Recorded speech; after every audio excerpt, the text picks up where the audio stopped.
Bienvenue à tous, je suis ravie de vous accueillir sur mon podcast. Je m'appelle Audrey Martinez, je suis créatrice de contenu et auteure de romans. Rêve d'auteur est un podcast qui est publié chaque semaine, dans lequel je livre mon expérience et mes réflexions, sans tabou et sans langue de bois. Mon but étant d'aider les auteurs à réaliser leur rêve d'écriture, aller au bout de leur projet et à vivre du métier d'écrivain. Vous pourrez retrouver de nombreux conseils d'écriture, d'auto-édition ou encore de promotion sur ma chaîne YouTube, sur le site rêvedauteur.fr ou encore sur mes réseaux sociaux et notamment Instagram. N'hésitez pas à vous abonner au podcast, à laisser un petit avis 5 étoiles pour me permettre de faire connaître mon contenu et d'aider un maximum d'auteurs. C'est parti pour l'épisode, bonne écoute! Bonjour à tous, on se retrouve pour un nouvel épisode et aujourd'hui on va parler d'un sujet qui intéresse beaucoup d'auteurs, c'est-à-dire le temps d'écriture et plus particulièrement comment trouver et gérer son temps d'écriture, parce que parfois on trouve du temps d'écriture et on le gère très très mal, et inversement, parfois on n'arrive pas à en trouver. La première chose avant de vous donner quelques conseils pour trouver et gérer votre temps d'écriture, c'est de faire le point sur vos objectifs. C'est-à-dire, est-ce que vous écrivez juste en tant que hobby, c'est-à-dire pour le plaisir, une passion que vous faites en parallèle juste pour vous? Est-ce que c'est aussi pour votre entourage ou vos proches? Est-ce que vous voulez publier vos romans ou est-ce que vous les publiez déjà? Est-ce que vous voulez devenir auteur professionnel? Est-ce que vous voulez devenir auteur à temps plein ou est-ce que vous allez garder un métier à côté? Bref, ça dépend un petit peu de vos objectifs et je pense que l'étape numéro 1, c'est de vraiment faire le point sur tout ça, c'est-à-dire se demander ce qu'on veut faire, vers où on veut aller, dans quelle direction on veut aller, parce qu'en fonction de ces objectifs-là et de ces buts, c'est ce qui va en fait déterminer tout ce que vous allez mettre en place et toutes les étapes pour y parvenir.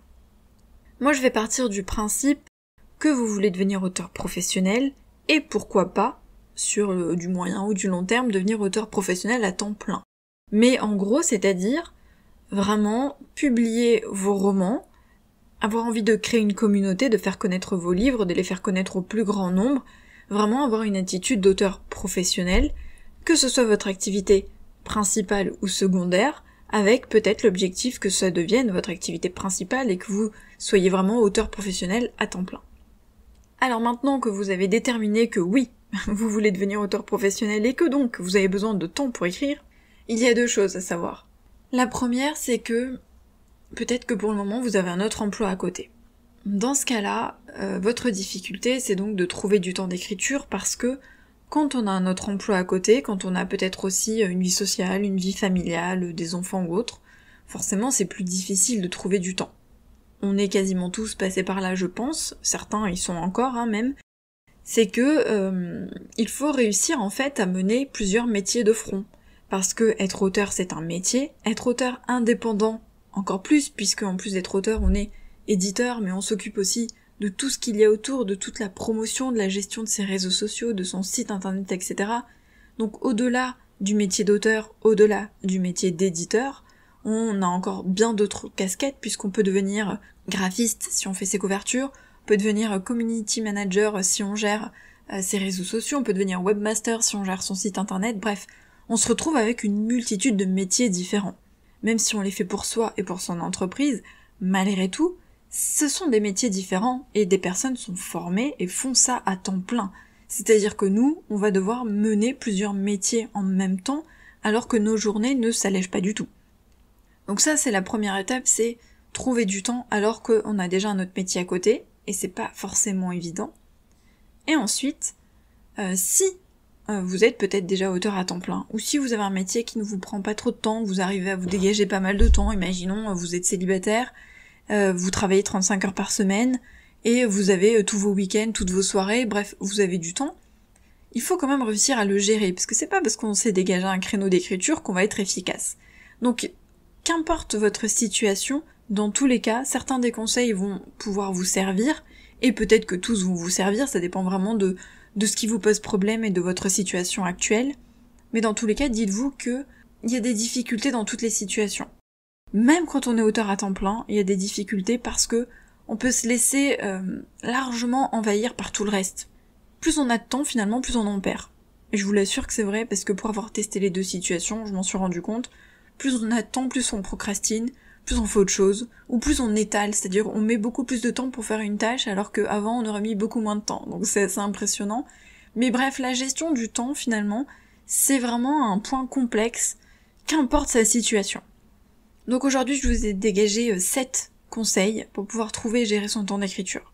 Le premier conseil, c'est de faire de l'écriture une priorité. Ça je vous en parle souvent, c'est quelque chose qu'on oublie, quelque chose qu'on met de côté, mais pour moi c'est la base de l'état d'esprit d'auteur. C'est vraiment le point essentiel, c'est de faire en sorte que l'écriture soit une priorité. Attention, je pars toujours du principe que vous voulez devenir ou que vous êtes auteur professionnel. Je parle pas de si vous écrivez en tant que hobby juste pour le plaisir de temps en temps. En faire une priorité, ça veut dire quoi? Ça veut dire ne pas penser que on écrira quand on aura un petit peu de temps. Une fois qu'on se sera occupé du linge, des enfants, de la bouffe, des courses, des comptes, de la voiture, de la barrière qu'il faut réparer, de la cuisine qu'il faut nettoyer, du four qui a rendu l'âme, etc. Bah tiens, si j'ai un petit peu de temps à la fin de la semaine, à la fin de la journée, à la fin du mois, à la fin de l'année, j'écrirai peut-être. Ça en fait, c'est l'attitude qu'il ne faut pas avoir, même si c'est difficile, je vous l'accorde, parce que du coup, l'écriture devient largement secondaire, voire encore plus bas dans le classement. Et donc, en fait, vous n'aurez jamais le temps. Vous n'aurez jamais le temps. Parce qu'il y a toujours autre chose à faire dans notre vie de tous les jours, d'autant plus si vous avez un métier à côté, voire un métier prenant qui vous prend beaucoup de temps, soit beaucoup d'heures par semaine, soit qui vous oblige à ramener du travail à la maison. Et donc, il est très très très facile de supprimer en fait toutes ces sessions d'écriture et de ne jamais écrire parce qu'on ne trouve pas le temps. En fait, il faut prendre le temps. Il faut pas attendre qu'il nous tombe dessus, quelque part. Donc c'est à vous de faire de l'écriture une priorité et de vous dire, voilà, l'écriture c'est important pour moi, mon objectif c'est de publier des romans, c'est de devenir auteur professionnel, à temps plein ou non, j'ai besoin d'écrire dans ma vie, c'est essentiel pour moi, du coup il faut que je trouve des solutions pour ça. Et il y en a des solutions, mais encore faut-il faire ce premier pas et faire cette constatation de se dire, c'est une priorité, donc je vais devoir faire des choix.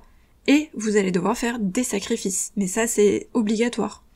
Et quand je dis sacrifice et choix, c'est rogner sur d'autres activités, demander de l'aide par exemple à son entourage, supprimer peut-être d'autres activités que vous avez à côté, grappiller du temps ici et là, s'imposer un créneau d'écriture, se coucher plus tard ou se lever plus tôt.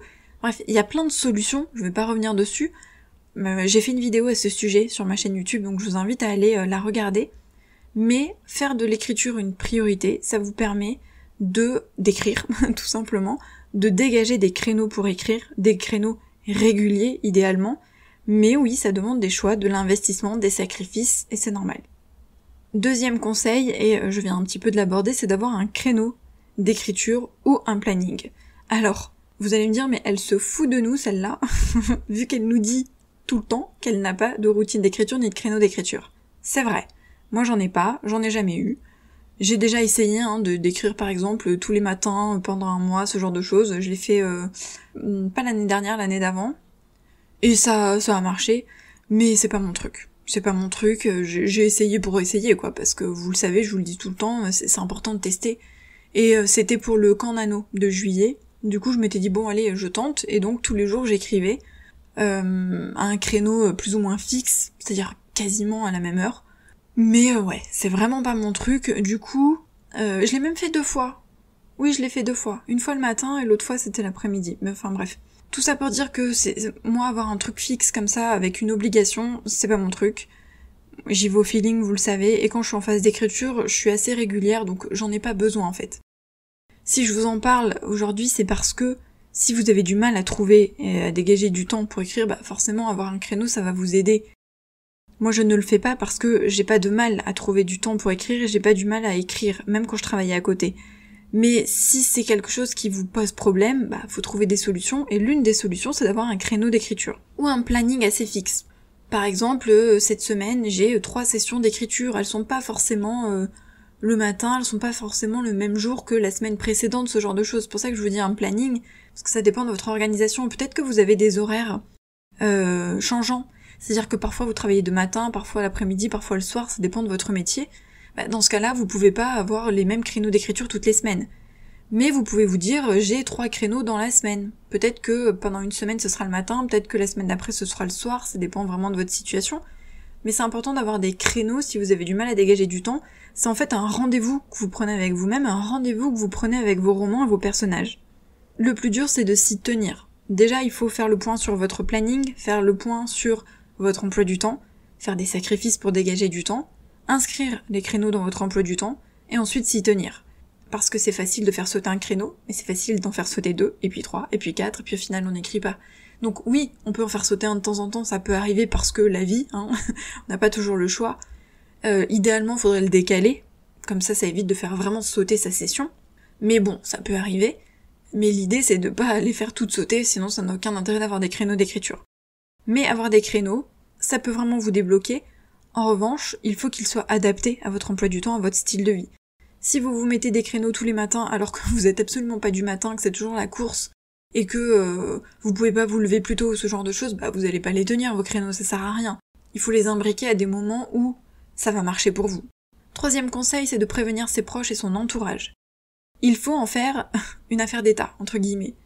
Encore une fois, ça fait partie du fait de faire de l'écriture une priorité. C'est-à-dire qu'il faut en informer les gens qui sont autour de vous, et notamment ceux qui vivent avec vous, forcément, parce que c'est eux qui vont être vraiment impliqués en première ligne. Mais c'est important parce que si vous arrivez à vous dégager un créneau d'écriture, que vous êtes motivé, vous êtes devant votre ordi, et que toutes les 10 secondes quelqu'un vient vous déranger, dans ce cas-là, ça sert à rien. Votre créneau d'écriture, il va être fichu. Donc il faut en informer vos proches, il faut leur expliquer que vous écrivez un roman, que c'est important pour vous, que vous avez par exemple des créneaux d'écriture, ou les informer quand vous allez écrire, vous dire que vous ne voulez pas être dérangé, sauf s'il y a une tornade ou un séisme. Mais vraiment, les prévenir et leur expliquer que c'est important, c'est pas juste comme ça, je vais écrire, et puis il faut qu'ils comprennent que pour vous ça compte, que c'est vraiment très important, et que du coup ils vous soutiennent même indirectement, c'est-à-dire sans vous déranger par exemple. Quatrième conseil, pour gérer son temps d'écriture une fois qu'on a un créneau, c'est d'utiliser la méthode Pomodoro ou un sablier. Ça, je vous en ai déjà parlé aussi à plusieurs reprises. Le sablier, c'est par exemple se dire, voilà, j'ai un créneau, je vais écrire pendant 20 minutes. Et mettre le sablier. Vous pouvez avoir l'application sur le téléphone, il y a des applications gratuites, vous pouvez aussi acheter un vrai sablier. Je trouve ça beaucoup plus chouette avec un vrai sablier, mais bon, ça dépend vraiment de ce dont vous avez envie. Et en fait, l'idée, c'est de visualiser le temps et de se dire, voilà, quand le sablier est terminé, j'ai fini ma session. Mais je ne dois rien faire d'autre pendant cette session. Tant que le sablier tourne, tant que le sable s'écoule, je dois être concentrée sur ma session d'écriture. À vous de déterminer quel temps et quelle durée. La méthode Pomodoro, c'est quasiment la même chose, mais c'est un peu plus organisé, c'est-à-dire que ce sont des sessions de 25 minutes. Donc vous devez en fait écrire pendant 25 minutes, faire 5 minutes de pause, écrire pendant 25 minutes, faire 5 minutes de pause, et ça à 4 reprises, et au bout de 4 fois, vous pouvez faire une pause plus longue. Là, ça dépend aussi de la durée de votre session d'écriture, mais en gros, ce sont deux méthodes qui se ressemblent un petit peu, en tout cas sur le principe, mais qui obligent à être efficaces, au sens où, pendant ce temps-là, vous ne devez faire que ça, en l'occurrence, écrire. Ça permet d'être plus efficace pendant le temps imparti. Ça évite de papillonner, d'aller toucher son téléphone, d'aller sur les réseaux, d'être dérangé, etc. Donc vous pouvez tester, franchement, ce sont de bonnes méthodes. Cinquième conseil, c'est d'avoir des deadlines. Les deadlines, ça motive, en fait. C'est un peu comme le temps avec le sablier, c'est-à-dire que vous allez vous dire, voilà, je dois avoir écrit tant de chapitres avant telle date, ou je dois avoir fini mon premier jet avant telle date, ou je dois publier mon roman à telle date, ou je dois commencer les corrections à telle date, et ainsi de suite. Et en fait, avoir ces deadlines, ça vous donne vraiment un objectif à atteindre, et vous allez mettre des choses en place pour atteindre cet objectif, et ça va vous mettre une pression positive au sens où vous savez où vous allez. Voilà, c'est cette date-là, c'est à ce moment-là qu'il faut avoir terminé ou commencé telle chose, et donc cette deadline, elle va vous motiver parce que vous voulez y arriver. Quand on n'a pas de deadline, on a tendance à procrastiner, à reporter, à prendre beaucoup plus de temps, à s'étaler, à faire quelque chose en 3 semaines alors que normalement ça aurait dû prendre 1 semaine et ainsi de suite. Donc les deadlines, c'est un peu plus motivant.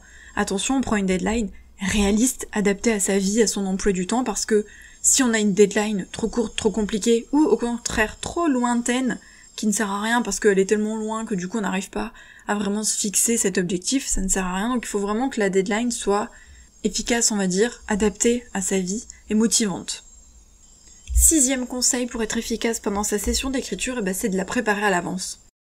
Il n'y a rien de pire que de réussir à dégager du temps, arriver à son créneau d'écriture, à s'asseoir devant son ordi et être bloqué parce qu'on sait pas ce qu'on va écrire. Alors soit vous faites un plan et dans ce cas-là vous n'aurez pas de problème, soit vous êtes de ceux qui ne font pas de plan, mais ça ne veut pas dire que vous ne devez pas réfléchir à votre session à l'avance. Réfléchir à sa session, c'est par exemple relire le chapitre d'avant ou relire la fin du chapitre d'avant à l'avance. C'est noter ses idées de scène. C'est commencer en fait à préparer pour que, au moment où on arrive devant l'ordi, on sache exactement ce qu'on va écrire. Parce que si vous avez une session de 20 minutes et vous passez déjà 10 minutes à réfléchir à ce que vous allez écrire, au final votre session va être très courte. Donc il faut l'anticiper, il faut la préparer à l'avance, prendre des notes sur un carnet, etc. Noter ses idées, noter ses scènes, noter les points importants, relire ce qu'on a déjà écrit, pour pouvoir ensuite enchaîner directement. Alors soit vous faites ce travail de préparation à la fin de la séance précédente, soit vous le faites à un autre moment, ça dépend de votre emploi du temps encore une fois, mais c'est important de préparer sa session pour être efficace pendant sa session. Le 7e conseil, c'est d'écrire partout, tout le temps. C'est-à-dire qu'il faut pas se bloquer. Alors si vous êtes de ceux qui ont absolument besoin d'être devant l'ordinateur pour écrire, etc., dans le silence par exemple, ou avec les écouteurs, bon, ça risque d'être un petit peu compliqué. Mais en fait l'idée c'est, quand je dis écrire partout, c'est pas forcément écrire au sens propre, ça peut être juste noter des idées de scène, réfléchir à ses personnages, à la suite de son histoire, à des chapitres, à des points importants, ce genre de choses. C'est participer à la préparation de son roman, même si on est pendant l'écriture, parce qu'il y a toujours des petites choses qui viennent et qui s'ajoutent. Et pour ça, c'est simple, il y a plusieurs solutions, c'est d'avoir un carnet à portée de main tout le temps, idéalement le même carnet, avoir un dictaphone, ou la fonction dictaphone sur son téléphone. Moi je m'en suis déjà servi quand j'étais en voiture par exemple, quand j'avais besoin d'enregistrer une idée. Ou la fonction note sur son téléphone, le bloc-notes. Ça m'arrive souvent le soir quand j'ai pas mon carnet sous la main ou quoi, que je suis dans mon salon, j'ai besoin de noter une idée, je vais dans la fonction note de mon téléphone et je note mon idée. Donc tout ça, ça va vous aider en fait à préparer vos sessions puisque vous allez mettre à profit tout ce temps qui est en dehors de vos sessions d'écriture pour noter toutes vos idées, pour réfléchir à vos idées, et ça va vous aider ensuite à être plus efficace au moment de vos sessions d'écriture parce que vous aurez déjà réfléchi à tout ça et vous aurez noté toutes ces informations à l'avance. Voilà les 7 conseils pour trouver et gérer son temps d'écriture. Il y en a d'autres, évidemment. J'ai pris les principaux. Encore une fois, des conseils que vous pouvez appliquer assez facilement, qui sont pas très complexes à mettre en place, parce que c'est un peu l'idée aussi du podcast, c'est de vous donner des clés faciles, astucieuses et simples à mettre en place, parce que s'il faut un grand plan d'action et plein de complications pour pouvoir les mettre en place, ça ne sert à rien. J'espère que ça vous aidera, n'hésitez pas à les tester, n'hésitez pas à venir en discuter aussi sur la publication du compte Instagram Rêve d'auteur, si vous avez d'autres idées, si vous en avez testé, si y a des choses que vous trouvez efficaces, n'hésitez pas à venir en discuter. Et puis nous on se retrouve vendredi prochain pour un nouvel épisode. Bye!